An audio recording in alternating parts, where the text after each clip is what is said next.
Bienvenidos a este nuevo análisis. Pensadlo un segundo. Con toda la electricidad que usamos cada día, es súper fácil imaginar que detrás hay tecnología cuántica, o casi, magia, ¿verdad? Pues nada más lejos de la realidad. El gran secreto de la industria eléctrica se reduce, literalmente, a un concepto industrial masivo: hacer girar una rueda gigante. Así de simple. Hoy vamos a destripar esta enorme máquina global para entender exactamente cómo ocurre esto. Para entenderlo todo, vamos a seguir esta ruta. Primero veremos el esquema base universal. Pasaremos a la ruta del vapor.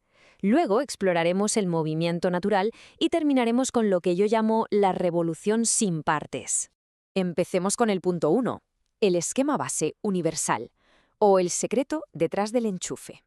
Vale, vamos a meternos de lleno en esto. Aunque parezca que hay un caos de centrales eléctricas diferentes por ahí, resulta fascinante descubrir que casi todas siguen exactamente el mismo patrón.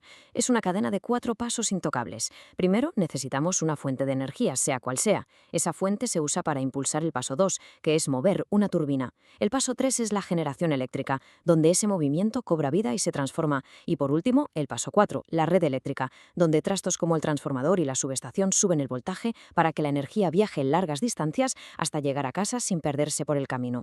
Pero claro, para arrancar este esquema maestro en la inmensa mayoría de las plantas, necesitamos al peso pesado, la caldera. Su trabajo es brutal. Usa muchísimo calor para convertir agua líquida en vapor a una presión y temperatura loquísimas.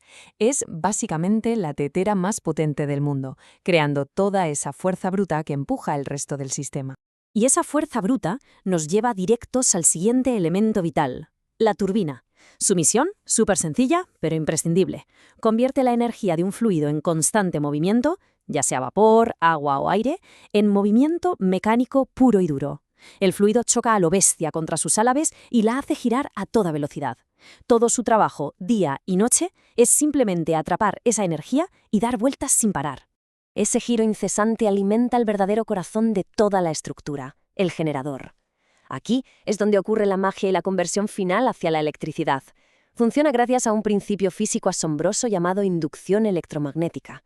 Suena muy académico, pero es simplemente un rotor enganchado a la turbina que da vueltas sin descanso dentro de un campo magnético gigante. Es justo este cruce de fuerzas magnéticas lo que induce la corriente que todos utilizamos. Pasamos al punto 2, la ruta del vapor, o cómo hervimos agua para encender el mundo. Es alucinante si lo pensáis bien. La civilización ha perfeccionado hasta niveles extremos el antiguo arte de hervir agua. Porque, por muy sorprendentes que parezcan los combustibles modernos, al final todos sirven exactamente para lo mismo. Las plantas termoeléctricas queman carbono gas, las nucleares dividen átomos de uranio, las geotérmicas aprovechan el calor abrasador bajo la corteza terrestre e incluso las solares termoeléctricas usan inmensos campos de espejos. Quemar carbón, dividir átomos o atrapar luz solar, todas estas locuras de la ingeniería comparten el mismo objetivo idéntico: crear vapor a alta presión. El vapor es el gran rey indiscutible de la industria. Y esto ilustra brillantemente lo enganchados que estamos a ese diseño original. Fijaos en una planta solar termoeléctrica, las famosas CSP. Podríamos pensar que usar el sol implica un salto tecnológico radical, pero en el fondo la mecánica es súper clásica. Los espejos concentran la luz para calentar un aceite a unos 300 o 400 grados. Ese aceite hirviendo pasa por un intercambiador que hace de caldera para generar vapor. Y, sorpresa, ese vapor mueve la clásica turbina acoplada a su generador. Básicamente usamos el inmenso poder del sol solo para calentar aceite. Si ponemos estas plantas cara a cara, el panorama queda clarísimo. Las termoeléctricas y las nucleares no viven sin su caldera. Las geotérmicas a veces, según si el pozo saca agua caliente o vapor directo. Pero atención a las dos grandes excepciones. Ni la energía hidroeléctrica ni la eólica usan caldera. Y esta ausencia notable marca un patrón claro que nos abre la puerta de par en par al siguiente nivel de nuestro análisis. Y así llegamos al tercer punto: el movimiento natural, la energía sin calderas.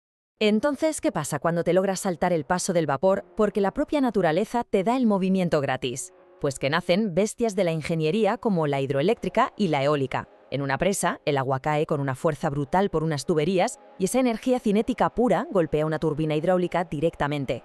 Y con la eólica, lo mismo. El viento hace girar las enormes aspas del rotor, la multiplicadora acelera ese giro y listo. Ambas tecnologías eliminan el vapor de la ecuación por completo. El agua que cae y el viento que sopla giran la turbina del tirón, alimentando directamente al generador. Pero cuidado, porque el punto 4 lo cambia absolutamente todo. La revolución sin partes. El gran bicho raro del sistema. A ver, incluso el agua y el viento requieren de esos inmensos monstruos de metal girando todo el día y pidiendo mantenimiento mecánico constante, lo que nos lleva al gran y fascinante valor atípico de la generación global. Fijaos en este contraste directo dentro de la propia energía solar. Por un lado tenemos la solar térmica, que repasamos antes: luz, calor, vapor y electricidad, un proceso largo, pesado y mecánico. Pero por otro lado está la majestuosa solar fotovoltaica, y la diferencia física es abismal porque la fotovoltaica ofrece un atajo casi imposible para el resto. Convierte directamente la luz en electricidad. Cero pasos intermedios, cero movimiento mecánico. A nivel microscópico, este proceso es fascinante y, lo mejor de todo, ocurre en completo silencio. Todo pasa dentro de unas celdas finísimas de silicio. A través del efecto fotoeléctrico, las partículas de luz solar, los fotones, golpean el panel y excitan los átomos, haciendo saltar sus electrones. Esto crea de inmediato una corriente eléctrica directa. Y a partir de ahí entra en juego un aparato súper importante, el inversor. Este dispositivo coge esa corriente directa y la transforma con precisión milimétrica en corriente alterna, ajustando la frecuencia 50 o 60 Hz, que es exactamente el idioma que habla nuestra red eléctrica moderna. Es que esta es la verdadera revolución silenciosa de la que hablamos. Es un giro radical si miramos la norma histórica. Aquí no hay caldera que calentar, no hay turbinas que girar, ni gota de vapor a presión. No hay nada dando vueltas sobre un eje, nada hirviendo y nada haciendo ruido. La electricidad aparece casi por arte de magia a nivel subatómico en el instante exacto en que la luz toca el material. Es literalmente el único método a escala masiva en el mundo que no se basa en el viejísimo truco mecánico de hacer girar una rueda. Entonces, lo crucial aquí es entender cómo estas dos tecnologías solares marcan nuestro futuro energético. Para resumir, la fotovoltaica es una auténtica maravilla por su bajísima complejidad operativa, al no tener ninguna pieza móvil que se desgaste. Sin embargo, guardar esa energía a gran escala sigue siendo todo un reto tecnológico.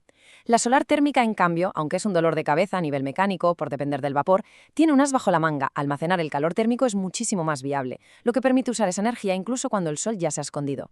Y todo este recorrido nos deja con algo que da muchísimo que pensar para terminar nuestro análisis. Teniendo en cuenta que hoy en día casi la totalidad de la red eléctrica global depende de algo tan increíblemente simple como hacer girar imanes gigantes dentro de bloques de metal, surge la gran pregunta. Mirando hacia el futuro, ¿cuál creéis que será el verdadero motor de nuestra civilización? ¿Seguiremos afinando el ruidoso y antiguo arte de hacer girar ruedas con vapor? ¿O el destino inevitable de la humanidad es la elegancia, la limpieza y el silencio absoluto de la conversión directa de la luz? Sin duda un rompecabezas fascinante.